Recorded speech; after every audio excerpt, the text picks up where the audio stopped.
morning, Dog Nation. I'm Brandon Adams, and this is DawgNation Daily, the daily podcast for Georgia Bulldogs fans, presented today by Breda Pest Management. As you can tell, we are here in downtown New Orleans, where I'm going to tell you, the weather is much more pleasant than it's been the last couple of days. It's been pretty cold here in New Orleans, but I don't know, it starts to feel a little bit more festive, a little bit more Chamber of Commerce, obviously heading towards the game on Thursday. We have a gigantic show planned for you today here on this New Year's Eve. You can tell it's kind of my tradition when we do our Sugar Bowl shows to get we have our media party last night, and I get some of the beads. I always throw those on, just sort of look the part here in New Orleans today.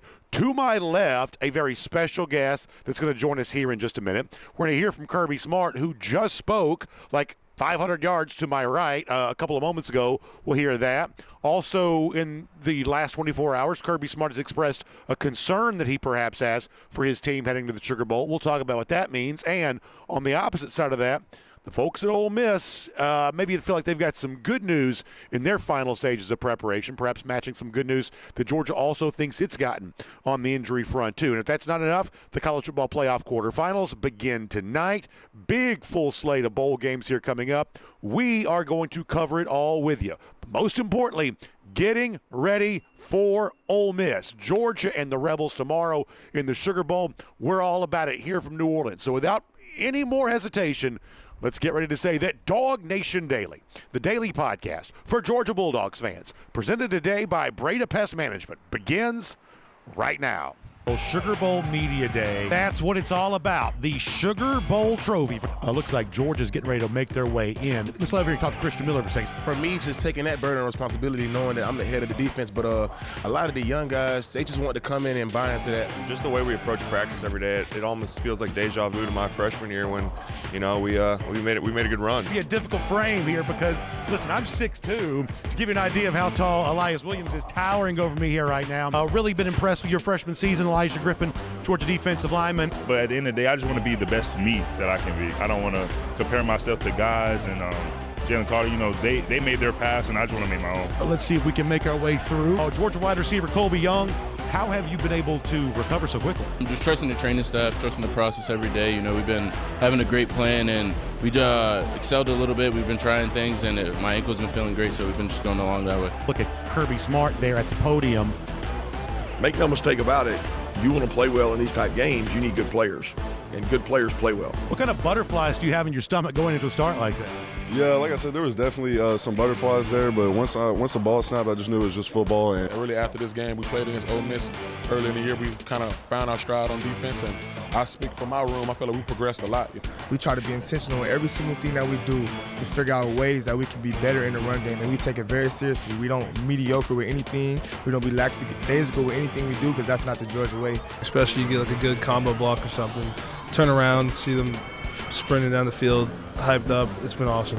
But I want a guy that when he steps in the huddle, those 10 guys in the huddle, and then the other guys on the sideline know this is the guy. It's pretty cool when everybody believes in you, and I wouldn't want it any other way, and it's pretty cool. How does it feel to be the best safety in the country? No comment. Listen, he's been around this program long enough to know that's the kind of question that maybe gets you in trouble a little bit. Now, how much fun is it to be back in Sugar Bowl? It's definitely fun. I feel like God brought us here again for a reason. We just got to get it done this time. We told you it was going to be a wild scene, and it was. The Georgia players going to be making their way out. Today's episode of DawgNation Daily is brought to you by Breda Pest Management. They handle bugs and critters. Presented by DawgNation.com. This is DawgNation Daily, the daily podcast for Georgia Bulldogs fans. Here's your host, Brandon Adams. Welcome back to New Orleans. We are downtown right here on Canal Street, and we are getting ready for the Sugar Bowl tomorrow. And what a fun look back that was on the festivities from yesterday with Sugar Bowl Media Day. Our chance to talk to as many Georgia players as we could over the course of 45 minutes, and it was a roller coaster ride of navigating crowds, and Cody Chaffins was so great with all that. He also puts that video together for us. But I tell you, I felt like for me, it was a tremendous snapshot of what the preparations look like for Georgia, the mindset, perhaps better said, of those preparations. Great stuff yesterday. We've got more great stuff on the way here today, including if you're going to have a big Sugar Bowl preview show, well, you better have a big collection of guests. You better do things a little differently than you sometimes do. So in the spirit of New Year's Eve, by the way, if you're watching on video, you see I've got my traditional, what do we call these, Mardi Gras beads, what these called? We always have the media party. I've done this for like every Sugar Bowl week we've ever had here. You got to throw on the festivities. You try to look the part here in New Orleans. So it's New Year's Eve. We're in a great mood. We're looking ahead to tomorrow, and we're going to do it big on the show here today. That means, remember when like Al Michaels and Chris Collinsworth used to do the NBC games together and you had to slide in? Watch what we're about to do here. We're about to slide in a special guest to begin the show here today. And in New Orleans, no better person to have when the Dogs are in New Orleans than somebody that knows the Dogs well, than somebody who knows the city of New Orleans well because he played here in the NFL. How about our guy John Stinchcomb, who has gotten up early on this New Year's Eve day, has traversed his way from his palatial hotel suite over to where we are here right now to join us and be a part of the show here today. John, in all seriousness, I hope you and your family had a great Christmas. I'm so glad we get a chance to catch up together here today. And for me, when you get to New Year's Eve, I feel like, for those of us who've been covering the game, the vibe starts to shift. More fans come in. Obviously, New Orleans is a city that does New Year's Eve very big, too. There is definitely a vibe shift where you feel like you kick into an extra gear heading towards tomorrow night in a game that everybody's been anticipating. Yeah, it's a fun place to be any time of year, especially when there's something to celebrate in a holiday. Obviously, for Dog fans, I know a number are coming today. I'm just glad to hear that you didn't really have to work for these beads because I did not earn these the hard way. I can promise you that. We're excited to hear that it came from the table, most likely. Yes, which I think is safe for all of us. But we were on this show, same place, 364 days ago, and it wasn't all celebrations. That's exactly right. And so grateful and hopeful that this year is a little bit different. That for Dog fans and really everyone involved, everyone in the city, it's nothing but smiles and laughter and fun and celebration. I got to say this, we had the clip a moment ago of me interviewing Elias Williams. That's, bad enough, young player like that towering over me. But now I'm doing the show with the former NFL offensive tackle. We don't stand side by side a lot. I guess I didn't fully appreciate just how much taller you are than me. I feel very vulnerable right now. Well, I'll say this. I've been near Elias with the Mark Richt Dog Bowl. Yeah, that's right. And he is one tall joker. I mean, he's stretched out, and he's every bit what you see on the field, the size difference. And a land of giants, there's always a couple folks that stand out, and he's certainly one of them. And I want to touch on something you said, because Kirby Smart talked about this a little bit too, not so much looking back to last year, but just the overall vibe this year. I've talked to media members this week, guys I know, people that I don't know, and everybody says the same thing. Because for us, it's the exact same hotel. It's obviously the exact same city. You can't help but say, 1 year ago today, this was happening, that was happening. We're human beings. We can't help but call back on that memory. But I'm a big fan of the Sugar Bowl. I love the video we played a moment ago because we zoomed on that Sugar Bowl trophy. I think it's a classic trophy because the base of the trophy sits on a replica of the Louisiana Superdome, building up to the cup, I guess you want to call it, the main part of the trophy. This is a game that I've grown up revering. I think the city of New Orleans, the Sugar Bowl committee, I think they do a tremendous job of making this feel like a very festive event, and obviously shaking off what happened a year ago, which was certainly not their fault, shaking off what happened a year ago. This game has been right back where it needs to be. Now, the vibe of the bowl games is completely different. Ole Miss is staying to the hotel right to our left. Georgia's just down the road here. I remember when Georgia went to the Rose Bowl in 2017, those team buses were filled up and moving here and there all week long. You're going to the charity event, or you're going to the restaurant for a team building event. You're doing all these things. Kirby Smart has said now a lot more of that is coming into the hotels. They bring the city to the hotels because obviously they're trying to limit the amount of time the players are out and about here.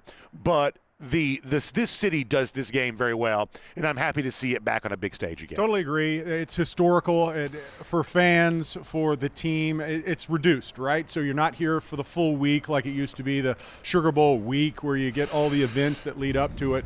But I think that's the evolution of this game, and I appreciate the fact that we still have such marquee games and the history that's combined with the new that's come and the expanded college football playoffs. I think it's a good thing for Georgia that there is familiarity, but there's also some change, different hotel, different setting, and maybe it's a little bit a fresh start, something that they're familiar with, but a little bit different as well. Along those lines, Kirby Smart just a moment ago, it's the final press conference before the Sugar Bowl. We heard from both Kirby and Pete Golding. And Kirby, in his opening remarks, I think you can tell how much this game has meant to him. We're obviously in a period of transition for college football.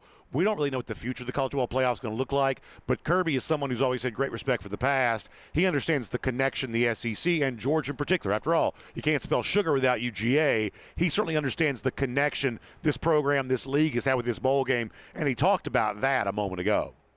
I'll just open with thanking a lot of people. Jeff Hundley is a Sugar Bowl CEO. He's one of the best in the business. He's a UGA guy. He worked at UGA for a while. So I have a lot of appreciation for Jeff and his staff and the tremendous job they've done.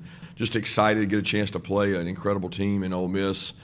Pete's done a fantastic job taking over for what was already rolling. And it's going to be a great game. I think you're looking at two of the premier programs and two of the premier teams in college football, two teams that earned their right to this game, and excited to get these kids out there and go let them play.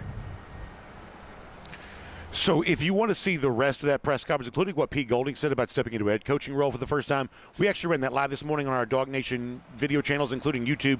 You can go back and see the entirety of that there. John, if you don't mind, though, I want to shift gears to something else for a moment, looking at something that Kirby Smart said yesterday. And as a player yourself, I think this is an important perspective, that because the way that the playoff is set up now, Georgia has a long layoff. We've talked plenty about this during the long layoff. If we feel this time, you win the SEC championship, you get a chance to rest and recuperate, but then you have to wait a long time till January 1st to play again. Well, yesterday, Kirby Smart said, when you look at what college football does compared to other sports, this is really unique for our sport, and it certainly sounds like if Kirby's got a concern going into tomorrow's game, it might rest with how does his team respond after having not played for such a long time. Let me let you hear that, and then I want you to give us your thoughts on that. This is Kirby from yesterday, perhaps expressing maybe it's his only concern going into tomorrow. This is what Kirby Smart said.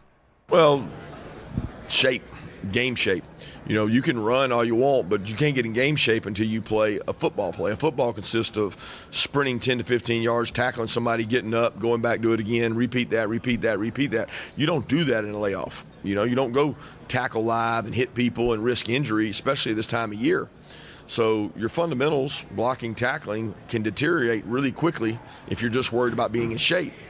So we try to attack it all. We try to simulate things, make things happen. As coaches, you get really comfortable and you don't make decisions in critical moments. And next thing you know, you're out there on special teams and something happens you haven't prepared for, where in the season you have a routine you follow.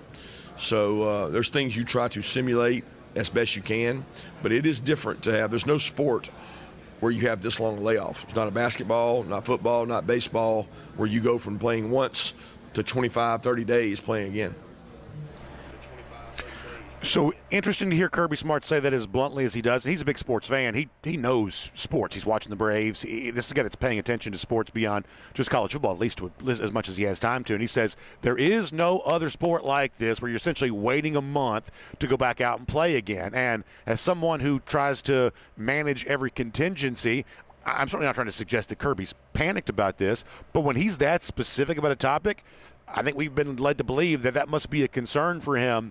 Would you mind speaking on that for a moment, the fact that our sport, college football, is unique compared to these others, and Georgia's going to be asked to do something tomorrow that a lot of other top-seeded teams and other sports are just simply not going to be asked to do? Right. It's not just exclusive to the sport. It's exclusive to this level of the sport. You don't see it in the NFL. You don't see it in high school. So it's only college football where you get this almost month-long layoff, and it's a learning experience. You look at last year, 0-4 for all the teams that had that extended period of time where, you can get healthy. That's the good news. You can kind of see what's going on in the rest of the country and learn some things, if you will.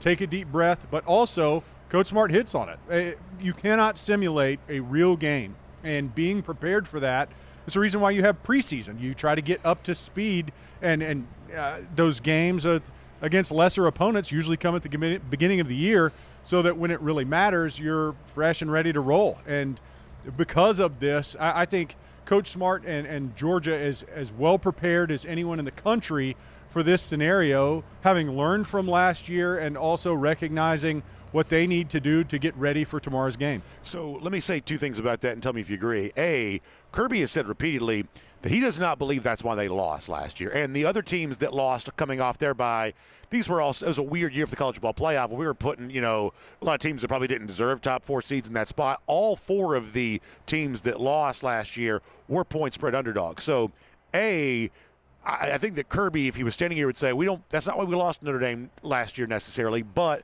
the other part of that is, and this is where I think the word concern is probably a fair one to use, is that as Kirby sits over in his hotel room or the meeting room with the coaches are gathered, the one thing in the back of their mind they have to acknowledge is we don't quite know if the same team that played Alabama is going to show up on Thursday because we're not in the same week-to-week rhythm we were in. Not the excuse for losing last year or, heaven forbid, this year, but at the same time, we can't quite be sure of which team is going to show up given the fact that it's now been so long since we played. Sure. I think any coach is looking at the variables and the factors that have changed since the last time you performed, and who's better than Coach Smart at looking at that and identifying the variables? He's not an excuse maker, never has been. I think that's what DawgNation has absorbed, that characteristic of we're not going to look back, we're not going to cry over spilt milk, we're not going to make excuses for poor performance and say, well, we're up against it and have the short end of the stick. That's just not what this program's about. It's not what the fan base is about. So I think you learn from those things. I think you identify those variables and use them in preparation. So for Coach Smart, what he's saying is we recognize this is unique. Now, how do we need to address it? All the clips that I've heard, BA, and I'm sure I'm not the only dog fan out there that has heard the individual camera phones outside of the practice fields of him getting after it. So I think they're doing the best they can at replicating the intensity and the expectation of playing at a very high level without actually being on the field since the SEC championship game. And there are no excuses coming from this program. That's not what he's talking about. What he's saying is we've identified a couple variables that we're trying to address and be as prepared as we possibly can when they take the field. On the flip side of that, BA, you talk about a variable. Last time we played, Lane Kiffin was on their sideline. That's right. So if we're looking at the two scenarios of they've had one game against a much lesser opponent in Tulane, with Lane Kiffin not being a part of the preparation, not being a part of the game plan, and not the head of the spear, then it's going to be a much different approach for Ole Miss, whether they want to admit it or not. I want to talk to you more about that in a moment. Let me do a couple more things on this topic before we get there. My memory fades over time, and I apologize for not remembering. When you won the Super Bowl, how soon did y'all lock up the division? Did you have home field throughout? Were y'all playing for anything at the end of the season? Because it's the closest comparison of these NFL teams who are like back in 14-2 or down to 17-game season. When you've just got everything locked up and you're coasting through the month of December. When you all won the Super Bowl, were you playing for something in December? Yeah, so there is some similarity there. We were 13-0 to begin the season. Okay. We ended up 13-3, and all the starters didn't play that last game, and we had a bye. So for most of us, that was a 3-week layoff, and candidly, it couldn't have come at a better time. Yeah. And I remember all the reports and all the reporting. Will there be rust? They haven't won. No team has recovered from losing the last 3 games of the season. We go on to win the Super Bowl. Yeah. We were fresh, and we dominated the Cardinals and in that first playoff game, and it was to our advantage. I think the chatter of will they be rusty? Will they be as sharp?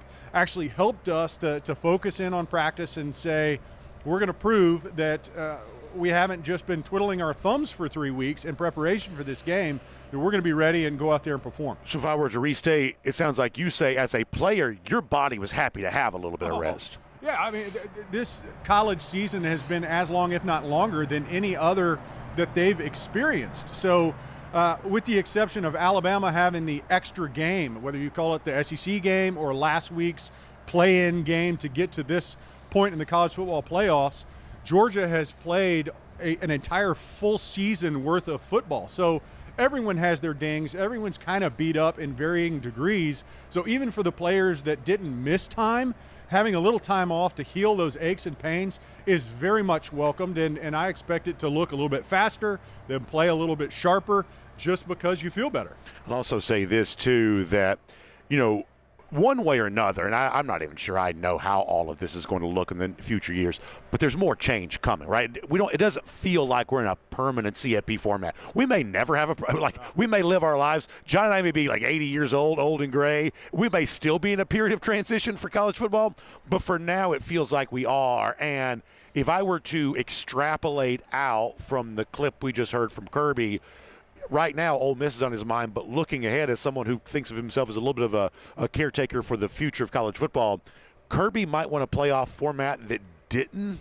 Maybe it's more like the NFL where you get a couple of weeks, but you don't get darn near a month. If I had to extrapolate from Kirby, maybe a future playoff format that moves things up a little bit. It sounds like that might be something that Kirby might be in favor of. Well, I'm sure there's a lot that you could do with this calendar if you look at it, and there's so many different factors. One of the lowest on the totem pole of deciding factors is the experience of the team. Yeah. And it's kind of sad to say this is money driven. So the fact that I love the Sugar Bowl. I love being in New Orleans. Hopefully we're in Glendale, Arizona. Then hopefully we're in Miami. But that's a huge ask for fans. That's a huge ask for a program. And it's a little bit different. You look at it, things will continue to change. And I think as they're looking at how games are laid out, does it bother you that the national championship is played on a Monday night to accommodate the NFL? Yeah. It makes no sense to me. So as you're looking at the calendar and you're trying to make changes and adjustments for the betterment of the game, I think we all recognize that the ultimate factor is the almighty dollar. And until you are willing to make some of the sacrifices that I think it will take to make an overall better product and better experience for those that really matter the most, the teams specifically, the fan bases especially, it's going to be a conflict of interest because there's so much money tied up in all of this process, the calendar included, and how the schedule is laid out, that any of those challenges are hard to make, and hopefully they're willing to make some of those tough decisions that make the game better. I got more coming up with John Stinchcomb live here from New Orleans. Let me take a moment real quick, though, to introduce the show. My name's Brandon Adams. This is DawgNation Daily, the daily podcast for Georgia Bulldogs fans, presented today by Breda Pest Management. Man, I am so thankful for great sponsors like our friend Matt Breda and Breda Pest Management, because we couldn't be here in New Orleans, which has actually turned out to be a pretty pleasant weather day. We wouldn't be able to bring you the coverage we're able to provide if not for great sponsors like our friends at Breda Pest Management making this show possible here today. That means when you think about the new year and your home, it's probably time for you to make the switch to Breda Pest Management because, A, Breda's going to offer an incredible level of service for you. They've been doing that in our market area since 1975. They take care of my home, too. Bug-free, critter-free, termite-free, mosquitoes out of the yard, all that stuff. All of that at my home is happening because of the great care that Breda takes for me and the great care they're going to be able to take for you. And when you make the switch to Breda Pest Management, you're going to put more money back in your pocket just for making that decision. Because they've been multi-generational track record of success, they're able to leverage that for your benefit and give you a chance to save a whole lot more here. So I want you to find them online. It's BredaPest.com. BREDA, BredaPest.com for more on that today. I love Matt Breda. He's a big dog fan. Breda's also taking care of Sanford Stadium and the Equestrian Center, places like that. They're doing a lot of great work in and around the UGA campus, and they're doing that for you, for me, and for everybody else. We love Breda Pest Management. One more time online, BredaPest.com. BREDA, BredaPest.com for more on that today. All right, we're live in New Orleans. We're going to catch up later on with another former dog, Davin Bellamy, going to join us here. Always a fun conversation with Davin. We'll do that in a couple of minutes, but we're happy to have John Stinchcomb hanging out with us here right now. And with John, want to transition now around the doghouse. It's presented today by our friends at Georgia Farm Bureau. And I want to talk about the injury situation. I'll start with Georgia, and then we'll give you an update on a big story that's been taking place in this hotel to my left where Ole Miss is staying here right now. Colby Young, Ethan Barbour, they're no longer even listed on the availability report. It sounds like they're, I guess, a full go. Now, Georgia's obviously very deep at tight end, so we'll see what that means for Barbour. If Colby Young really, truly is healthy, this is a massive add for the Georgia offense. The news on Gabe Harris, I think, based on the conversations we've had, it seems pretty likely he was trending towards not playing. Now we know that. But that's the health situation for Georgia.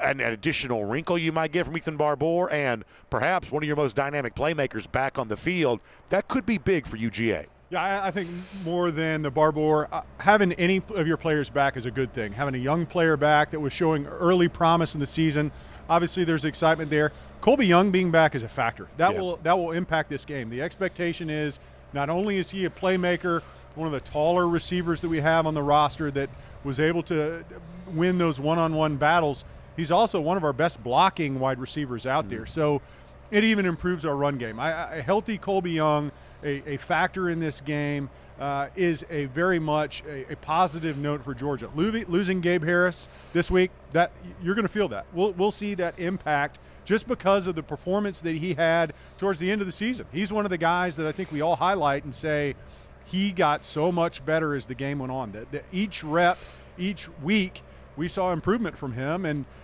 it's going to be a replacement by committee on that side. It's similar to what we saw with when Drew Bobo went down, where the guys around him had to adjust. And I thought Malachi Tolliver came in and did a great job in the SEC championship. But that's the expectation here at Georgia, is that those around a player that goes down, that they kind of shoulder the load and take that on. So obviously, losing Gabe hurts. Getting Colby back is a big deal. Now let me flip that over to the Ole Miss side, where Kewan Lacey, their outstanding running back who's been battling injury, he says he's ready to go. And yesterday, Ole Miss coach Pete Golding essentially confirmed that. Short clip here, but Golding basically echoing what Lacey himself has said, that he's ready to be a full contributor for Ole Miss on Thursday too. Here's the new Ole Miss coach, Pete Golding. I couldn't agree with him more. So excited to watch him go out and play really well. Yeah, so simple and to the point there for Golding. He says he's excited to go out there and watch him play. Let me give you my theory, and a lot of my crackpot theories in life are not correct, but this is my theory, and it impacts both Ole Miss and Georgia here.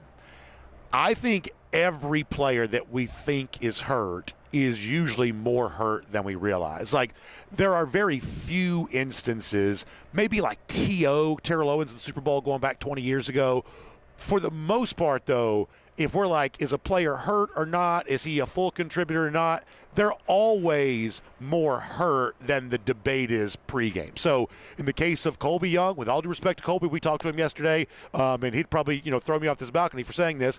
My guess is he's probably more hurt than he's letting on. That's my guess. That I said this on Saturday.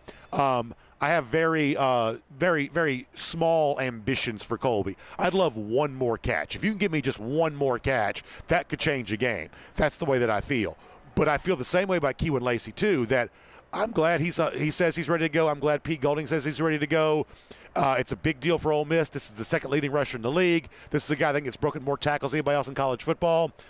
But if we think he's hurt, he probably is. And this may be one of those things that you may see first quarter of, oh, they're not quite getting from Lacey what they've typically gotten. That's one of those things I'm watching. And listen, he may run it down my throat tomorrow, and I may have to just shake his hand and say, you know what, you really are healthy.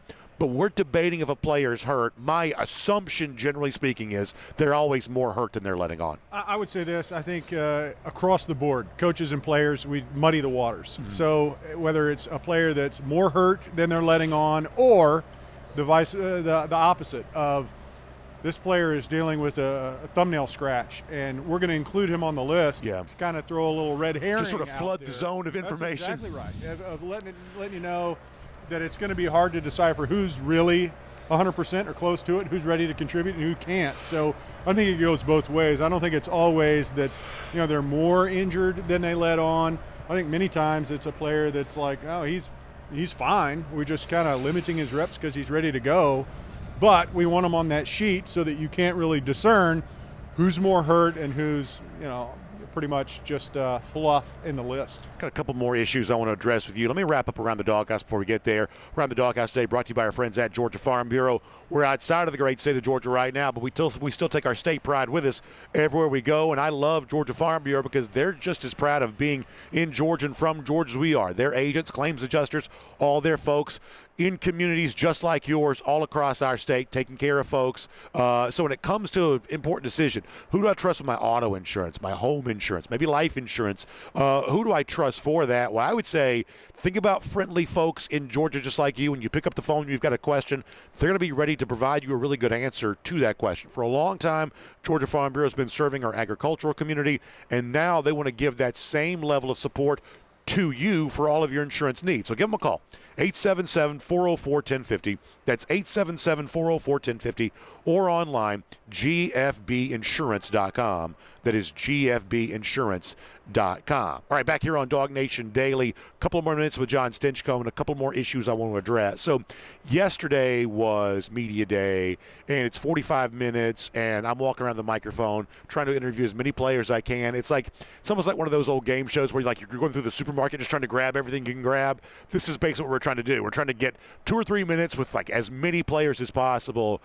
But for me, in my head, as I'm having all these conversations, it was amazing to me how much the Georgia players we talked to on both sides of the ball pivoted back to something you and I have talked about a lot, even going back before the season began. Kirby Smart, the phrase he used during spring practice is, we're harping on it. We want to be better at the run, and we want to be better at stopping the run. And when Kirby harps on something, these players they have it in their brain, and they're speaking about that too. Now, statistically, we know how much Georgia's improved. Essentially, they go from the bottom quintile of rushing performance a year ago to the top 20% here this year. Their, run stop, similar level of improvement in terms of where it was a year ago to where it is here right now. So up to this point, that's been much better. But we also know, and there's a question coming, we also know against Ole Miss in October, Georgia was holding on for dear life. Georgia had to score every time. Defense finally got a couple of stops. The reason why I say what I say is I think it's going to be interesting to see tomorrow if this Georgia running game and this Georgia defense that has improved as the season's gone on, if it can control the game against Ole Miss a little bit better. If it's not one of these shootout type games that Lane Kiffin helped produce back in October, can Georgia limit possessions? Can Georgia control the pace? Can this be a lower scoring game that's probably a little bit more in the hands of what Georgia wants it to be? Well, before we get there, it looked like you were having fun. We had a great time. Dalen and KJ. Oh, they were great. They were great. So good. So good. Yeah. So you do a great job of managing through it. For Georgia, I think it's 2 things. I think it's identity and priorities. So all season long, you've talked about who are we going to be? We need to be able to run the ball. We need to be able to stop the run. And not only is that the messaging that occurred this offseason, we've heard it each week from the staff, from the players. We see it on the football field, that has been a priority. That's what the identity of this team. If you want to talk about the culture that they create and the reason for the physicality at practice, it is so they can do those 2 things. Against Ole Miss, first time around, 5 straight touchdowns where it felt like this is going to be a boat race, and it's who can sustain the longest. And Georgia was able to outlast, I think, Ole Miss, and in that fourth quarter come up with some big stops. The challenge will be to not replicate that same format this time around. For this Georgia defense, they're going to have to stop the run and create some situations where Georgia is not just trying to keep pace with this Ole Miss offense like they did in the first time they faced one another. We are in Louisiana, a state where sports wagering is legal, and I'm not telling anybody they should wager their hard-earned money. That's a decision you need to make for yourself. But I do think this is one of those games where, you can live bet. Some people prefer to do that. You watch the game, you see what the game flow looks like, you make your decision based on that. I do think this is one of those games because of what we're talking about. I think the first quarter is going to be very interesting to see, does the Ole Miss offense look different with no Lane Kiffin? I believe it might. Does Keewan Lacey truly look healthy? Is Georgia getting an early contribution from Colby Young? If so, completely different offense, even better than one we've been seeing as of late. I think this is one of those games where the first quarter is going to tell you a lot. Is this more of a pace that Georgia wants it to be? Or is it the haphazard, hold on for dear life, shootout like it was in October? First quarter of this game, I think, is going to tell you a good bit. Bia, I had the good fortune of watching the SEC championship game next to Ben Watson. And it was fun. Before the game, we're just chopping it up, saying, what do you think about the game? And I asked him, what are your thoughts? And he said very similar. I think we'll know a lot about this game early on in that first quarter as to how it's going to play out. And he wasn't wrong. And I'll say this.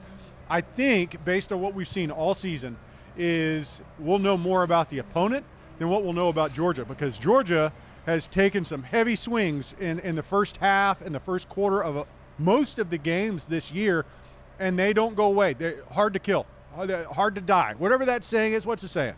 Hard to kill? Hard to kill. Hard to kill. They're hard to kill. Hard to kill. And so we saw that.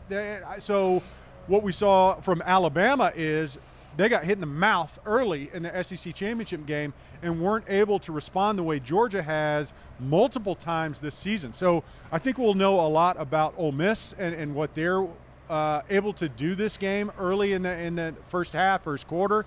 But if it's not starting off as well as Georgia would like, I think we've seen the resilience from this group that they're not going anywhere, and it's going to be a 60-minute battle from our Georgia front, even if it doesn't bode well early on. But, like you say, I think if we can slow down that Ole Miss offense early, they're going to be scrambling a lot more than Georgia would. So let me finish with this. I'm a simple man. I've had a simple perspective on this game a lot, which is I'm not saying it's debilitating, and frankly, I don't think this is going to necessarily be an easy Georgia win. I do believe that Georgia will win.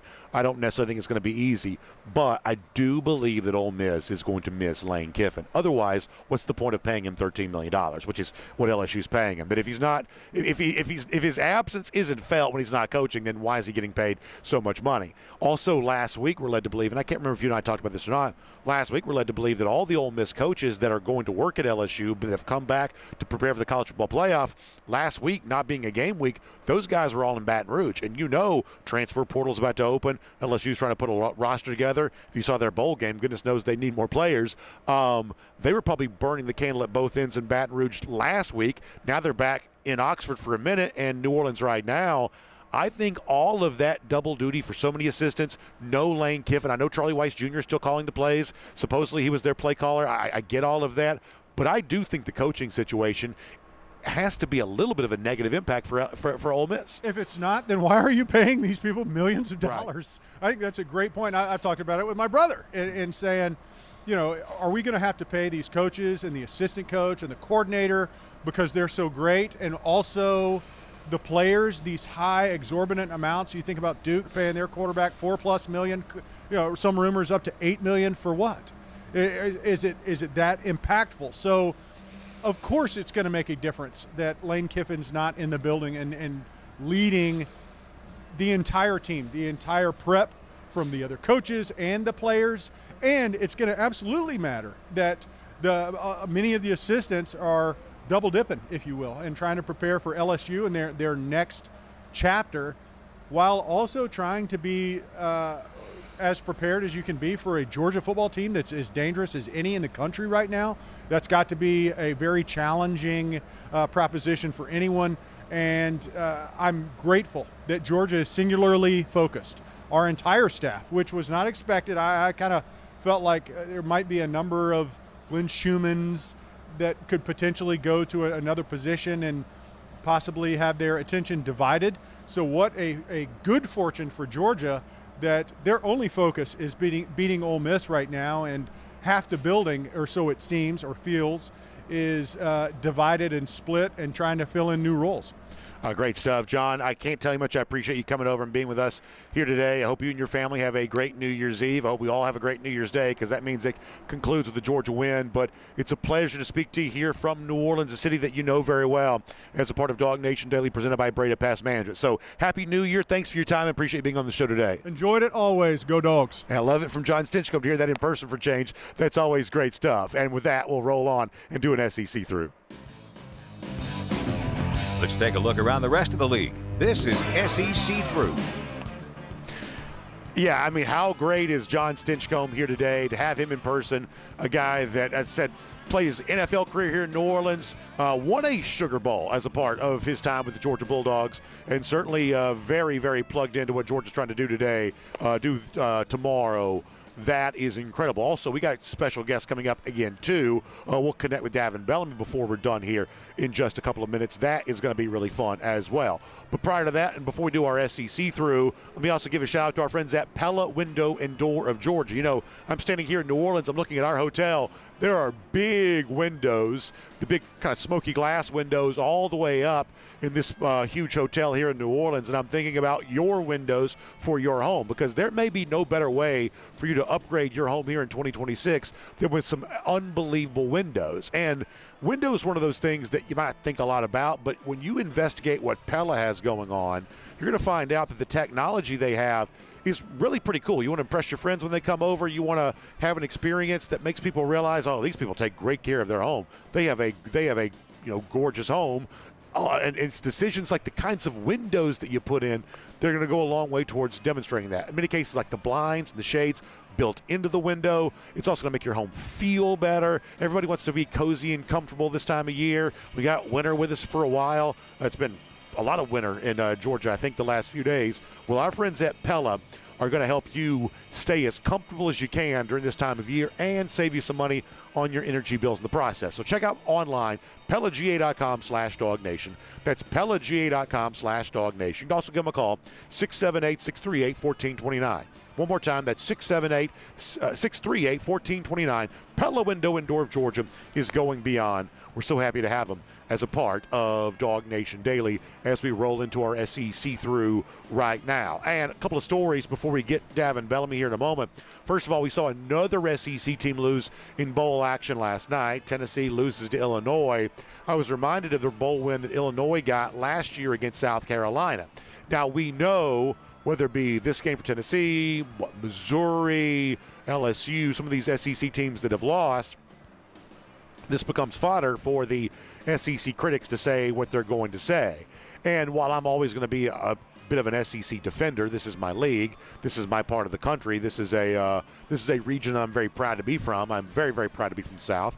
But the point is, even if that's true, I don't completely disagree with some of the SEC's critics that, hey, maybe this league overall should probably win a few more bowl games. They've, going to have a losing record as it stands right now. And we'll see what happens with these other teams who are playing in the playoff. But at least for now, a losing record in the bowl games. And for some of these teams that are losing these bowl games, I think it is delaying whatever improvement these programs are seeking. Because we'll use Georgia as an example on this. Georgia won the so-called meaningless Sugar Bowl in 2019 against Baylor, but holding on to that win, making sure that they didn't have enough opt-outs to play, and they're able to come out there and have a better showing than they had the previous year against Texas. I think a lot of people will trace back to that and say, hey, this was a moment in which Georgia as a program showed you a little bit of stability. It showed you it was going to be able to have a little bit of staying power. If that was true then, I think it was especially true when Georgia handled the opt-out situation prior to the Orange Bowl in 2023.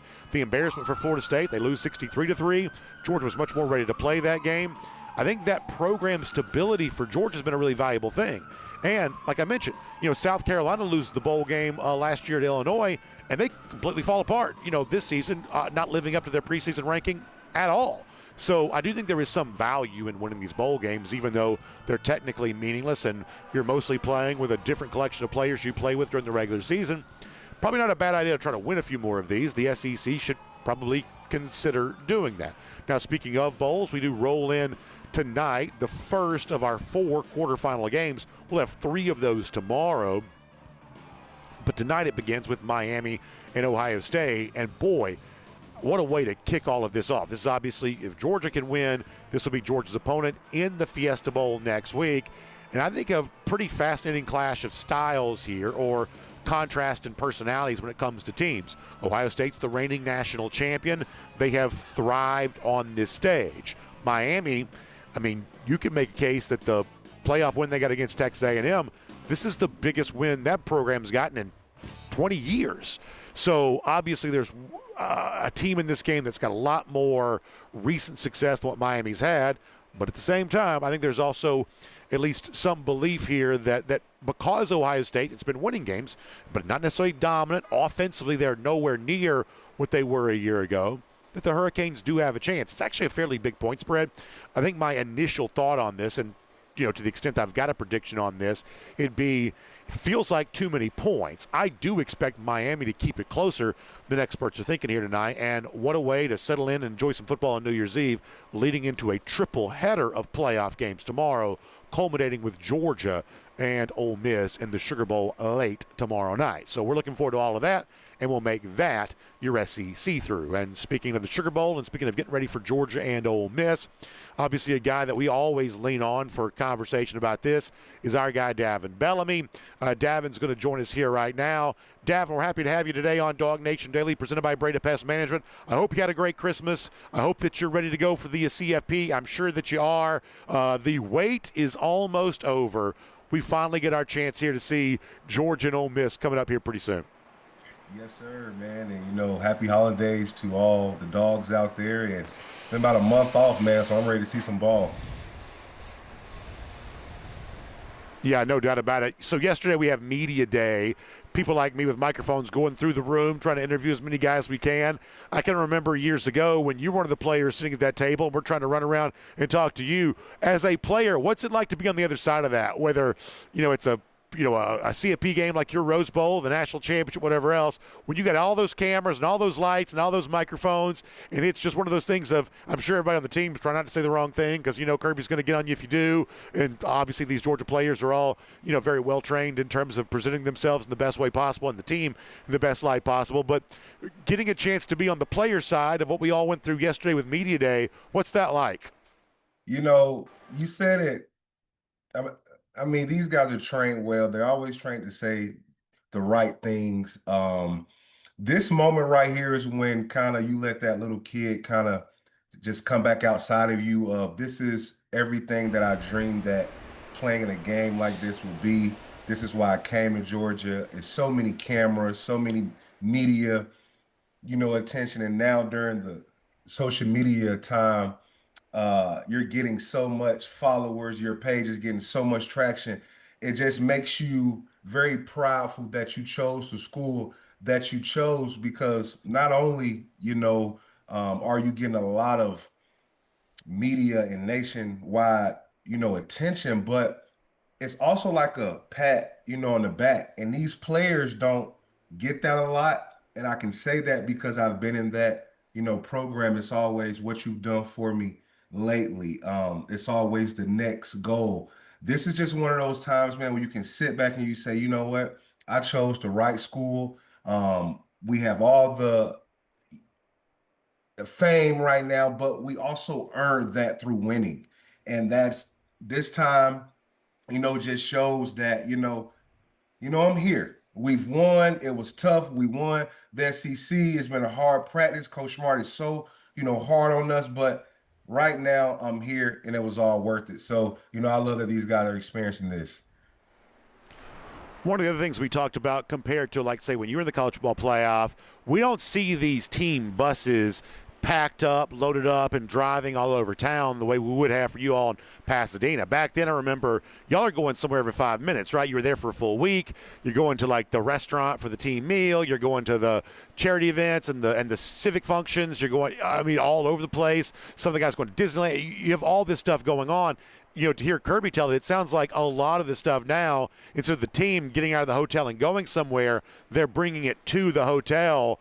How do you think that makes it different? And when you all were out in Pasadena for your CFP game back in 2017, was it a tax on you to be traveling around that week as much as you did?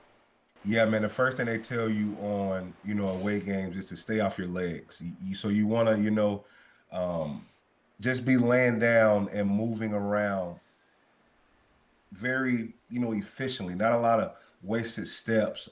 Just because you do have a game, and just because all this is going on, you always have to keep the main thing the main thing. And what people don't realize is, you brought it up.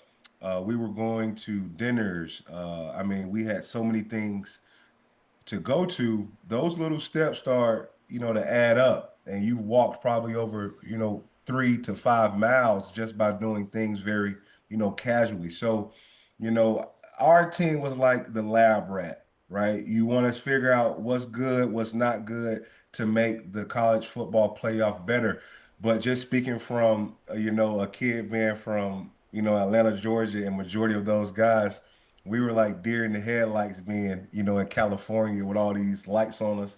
I'm a kid from, Atlanta, Georgia, and I get to Los Angeles, and my picture is on a downtown building in Los Angeles as I'm just walking down the street. So we wanted to go sightsee because we had never seen this before, never been on this side of the country. So I think it's good right now that you kind of narrow down those distractions just by bringing everything to the guys. And you can't forget what happened last year during this crazy world that we're living in. You can't take being casual in public for granted, anymore. So I think just last year with that and just kind of trying to keep the players fresh for the game is why you're seeing this new thing of, bringing all the things to them. I think that's really well said. Transitioning to the actual game on Thursday for a moment, I think one of the big issues for me is, boy, it seemed like a light really came on for the Georgia defense fourth quarter of that game against Ole Miss, and to my eyes, it seems like they've been playing better since then. As someone who's watched this Georgia defense very closely on the film studies that you're doing, how much better prepared do you think Georgia is to have a better defensive showing for the full game against Ole Miss this time than in October? Is this a game, in other words, that you think that Georgia's going to be able to control defensively? I definitely think so. It's been 4 weeks, but one thing about defense is a barbaric, position. You just got to play fast and know your assignment. So the time off won't really affect the defensive guys. Those guys are probably ready to go just hit someone. But this team just grew up. The first 4 weeks, they were so young, man. These guys couldn't even buy drinks. And now they're a little, older. And a lot of the guys who we thought were going to be those top draft prospects are starting to turn through that with reps. And the light bulb kind of went off that second half against, Ole Miss, of just the pass rush starting to, affect the quarterback. And then our DBs in that game, I feel like the second half just decided, to grow up. So this is a whole nother Georgia team that, Ole Miss has played. Lane Kiffin is not there. And I know a lot of people and, Coach Smart said the correct thing about not wanting to give, the other team some bulletin board, material. But if you remember that first game, if you watch the game on TV, they switched the camera to Lane Kiffin on one of those, touchdowns of him changing the play. So even though the Kai says he's calling the game, week 4, week 5, where we played them, showed me that Lane Kiffin is the one that's inside the helmet, and he's the last thing that Chambliss hears before he takes a snap. So I don't think people are taking that as seriously, as they should, because what we also saw that, second half was the wizardry of Coach Smart and Glenn Schumann of saving their best calls to the second half. And like I've said on this show before, there are 2 things that a coordinator must have. One, he must have the great knowledge to call a play, but also timing and when know to call that play. And Glenn Schumann did a great job of showing Chambliss things that he didn't see the first half. And a lot of our third down things that we did were the first time that Chambliss saw that. So you got to give credit to them. And without Lane Kiffin being there, going against Coach Smart and Glenn Schumann, does Weiss have the genius to make those halftime, adjustments that I know Georgia will make? But just to shorten, everything else, this team is not the same team that you saw, early in the season. Reps make you better. And then with Ole Miss losing their head coach, I think Georgia, takes advantage, defensive side of the ball. Let me do a couple of things before we let you go. The Ole Miss side has gotten what they think is some good news. Keewan Lacey, their outstanding running back, second leading rusher in the league. I think the stat is he's broken more tackles than anybody in college football, something like that. But he also hurt his shoulder in the game against Tulane. There's been some debate, would he be able to go, would he be able to play? Well, Lacey says he's fine. We had Pete Golding on the show a little earlier saying, yeah, he's going to be ready to go. He's ready to perform. As a defensive player, when it comes to a running back that's a big part of their offense, dealing with a shoulder injury, how closely are you watching that during the game?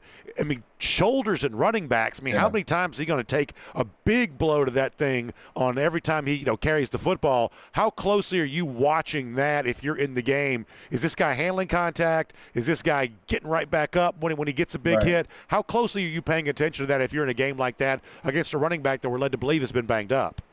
Oh man, we watching it, and I love watching the the Animal Channel. And at Komodo Dragon, he bites his prey and then he stalks them and watch them slow down, and then that's what he decided to go attack. Well, when we come into a game knowing you have a injured part, we're going to test it out. And I can guarantee I know a lot of fans don't want to believe that this is in the game, but this is a violent sport, and my intent on defense is to inflict as much pain, as possible. And I remember, Kerryon Johnson, the running back for, Auburn, he came in with a bruised shoulder. And at first he tried to, play it off, but then he started leaning and kind of starting, and that's all we had to see. Now we're full attack on that shoulder to make sure you do not finish the game. So I think that's why you're hearing Pete Golden say, he's fine. I mean, he has to say that because he knows that the other team is looking to inflict as much pain, as possible. Maybe not all defenses, but a Coach Smart-led defense is trying to inflict pain to make you tap out. So that is definitely something that we're going to watch. And he didn't really have a great game the first time. Georgia team, we've never said this team cannot stop the run. The only thing we spoke about this defense was getting after the quarterback. This team was built to stop the run.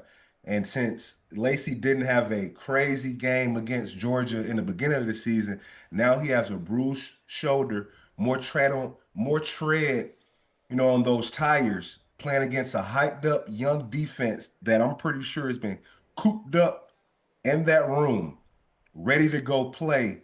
I don't really see him being a big stat guy this game. I think it's the same as it was the first game.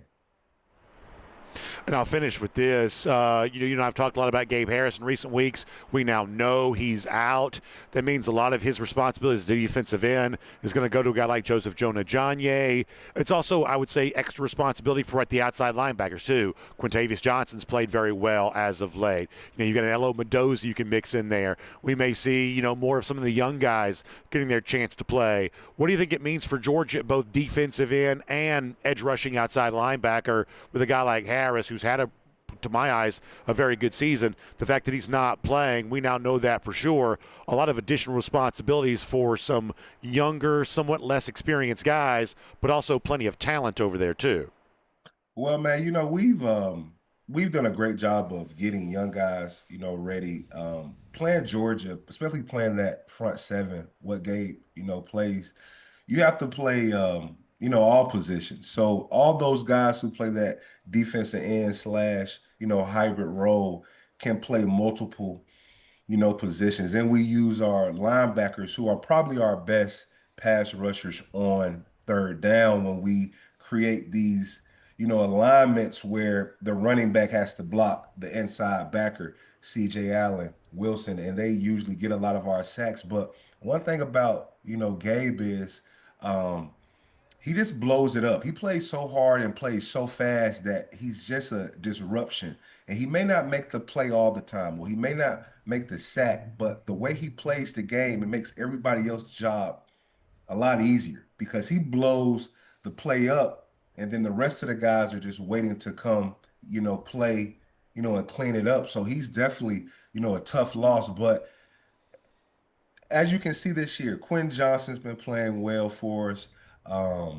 Elijah Griffin, even though he's not, on the edge, he's been playing well these last, 4 to 5 games. Number 10, I can't remember his name, but he's, came along. So we do have the pieces to, look out for Gabe, but, he'll definitely be a miss this week. Davin, I hope you enjoy the New Year's Eve tonight. I'm sure you got to get your tuxedo on later on and be out in the mix and enjoying all of that. So, sure enough, I hope it's a great start to your new year, and hope we all get a chance to see Georgia win tomorrow. And then when you and I speak again, we'll be talking about Georgia moving on to the semifinals, going to the Fiesta Bowl for the first time. It's either going to be a matchup against your old quarterback or Ohio State, right, assuming that Georgia can take care of business. So it should be and could be a lot of fun for Georgia. Enjoy it, and we'll look forward to talking to you very soon. Happy New Year's to all, and remember, go Dogs, and Georgia will, cover that 6.5. I like it, Davin. That's actionable intelligence right there. Davin, great stuff. Thanks a lot. Always. So how about that for Davin Bellamy, giving you a hard pick there at the end. Georgia covering the 6.5. I like Georgia to cover the number 2. We'll talk more about this tomorrow. But I don't have Georgia winning by 21 points. I really don't. But I do think they have a very good chance of covering that number. This could be one of those games where that half-point plays a little bit of a role in all of this. Georgia finding a way to get that touchdown win. I think that Davin brings up some really good points on that. Also, tremendous analysis from him of what they are looking at when it comes to the Lacey injury and how healthy he actually is once the game gets going, and obviously how Georgia replaces Gabe Harris too. I think that's awesome stuff. So here's the situation. Today is New Year's Eve. We hope all of you enjoy that. Tomorrow is game day. Now keep in mind, it's also a Thursday. So here's what we're going to do. We're going to have DawgNation Daily, like always, in the morning. I'm going to drag these folks like Cody Chaffins up early on a New Year's Day to come help us get this show going. So we'll do that, and then we'll roll into live game day coverage. Kaylee pregame from inside the Superdome, obviously on the field for the DawgNation postgame show with your calls after it's all said and done. So it's a full day of coverage tomorrow, beginning on New Year's Day with DawgNation Daily right here from Canal Street, downtown New Orleans. We'll get you ready for game day, and then all of the action from the Louisiana Superdome there as well. That's a big, big day coming up tomorrow. How about our Gator Hater Updater? Let's also give you a reminder that it's been a very long time since the lousy, stinking Gators have beaten the Georgia Bulldogs. How about 1,880 days? That's how long it's been since Florida's beaten Georgia. That is our Gator Hater Updater. Happy New Year. Enjoy your New Year's Eve festivities. Have a good time. But make sure you're back bright-eyed and ready to go tomorrow. Game day on New Year's Day from New Orleans. We'll see you for DawgNation Daily in the morning. We'll roll into coverage from the Superdome after that. Happy New Year, everybody. And on video, time now for the R.S. Andrews Cool Down. R.S. Andrews, when you turn to for your air conditioning, heating, plumbing, electric needs. They show up on time. They do the work that's promised. The price is promised. Jay Black back in Atlanta. Did I forget something? I think you were saying something to me. Was there something I was supposed to add to all of that? How about a New Year's Eve edition of At Large tonight? Kaylee and Connor, I can only trust. Kaylee's going to be sequin dress. Connor's going to be full tuxedo. They're going to be ready to go like, who is it? Is it Anderson Cooper now that does this now? I guess that means that Kaylee being the, is it Kathy Griffin that was always with him? So I guess they'll be doing some of that tonight. A very special New Year's Eve edition of DawgNation at Large. That's going to be a lot of fun, and we'll get you ready for game day coming up after that. Also, speaking of fun, tomorrow on our show, we're going to have an appearance by Dari Payro. We're going to kind of combine a Go With The Flow into our R.S. Andrews Cool Down tomorrow. So as preparation for that, because we're going to record that today, I'm going to be quick with a couple of comments here. It's also cold. Cody Chaffins has been doing a bunch of good stuff, so I'm going to give him a break here in a minute too. He's rolled from one thing to the next. So let me take a couple of comments, and then we're going to have to say goodbye to you for right now, and then you can get on with your New Year's Eve coming up after that. Let's go YouTube here first. Johnny Surf Dog checks in to say go Dogs. Appreciate that. Jonathan Aaron says that Todd Grantham got the DC job at UAB. I think that Grantham at this point has basically worked about everywhere, right? I think he's been about everywhere you can be. So nice to see him still working, I guess. I think that Cody may be doing double duty for us, maybe on the Facebook side of things there or something there for a moment. Always good to hear him. Joseph Crocker wants to get those belts out. Yeah, that was the big celebration at the SEC Championship. Maybe we'll see some leather popping tomorrow when that game is done. You love to see that. Cody, you got something?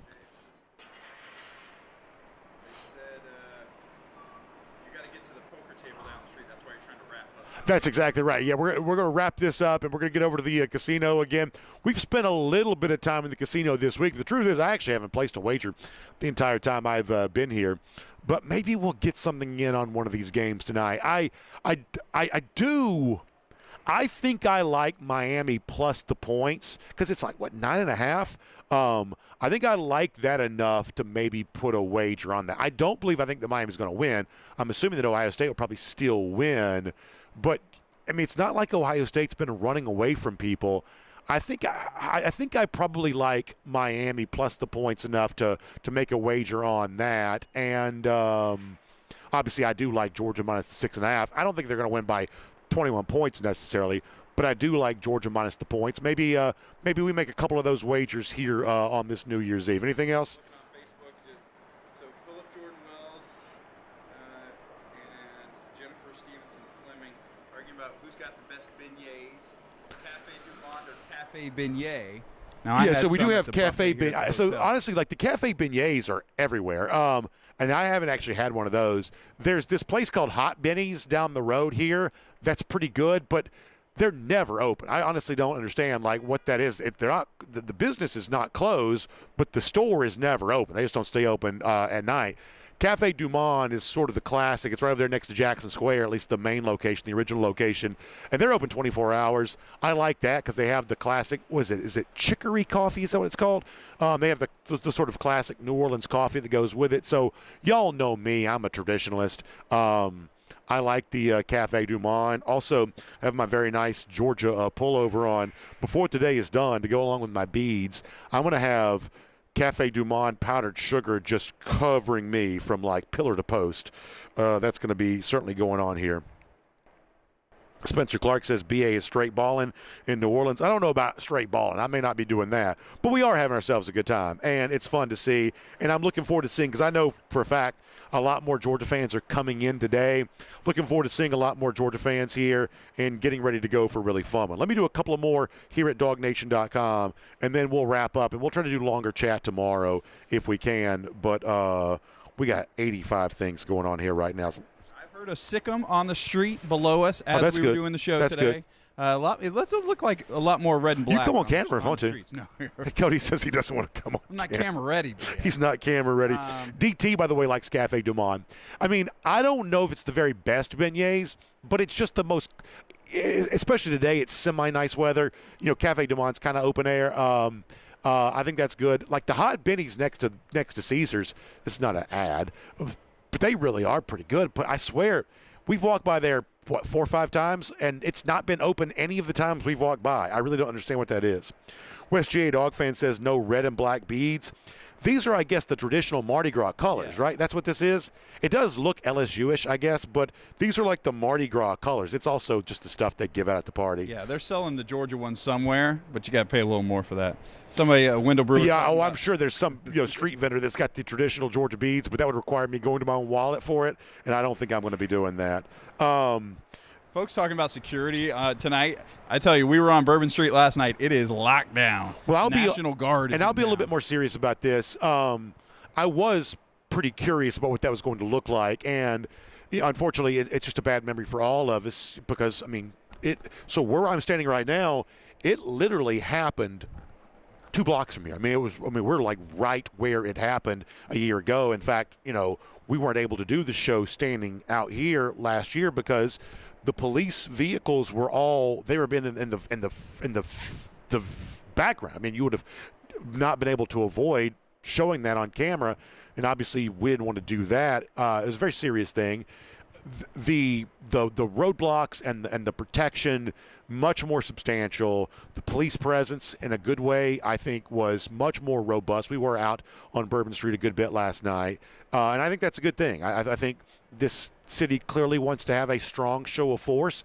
I think that's appropriate, and I think I have been pleasantly not surprised, but I have been pleased with the level of care that they have taken to make sure that the tourist area around the French Quarter, the entertainment district, is on lockdown and, just fully protected. I think that those of you who are on your way in, I think you'll be pleasantly, not surprised, but I think you'll be satisfied with the level of care that they're showing. So that is the case. Cody, you got anything else to end on a higher note here for a moment? Has booked Antoine's specially curated dining experience on Friday, beignets included.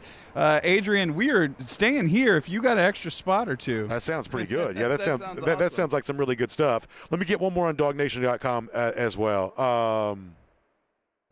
Guy with the Zachariah Branch jersey crossing the street behind you. So, is that right? Yep.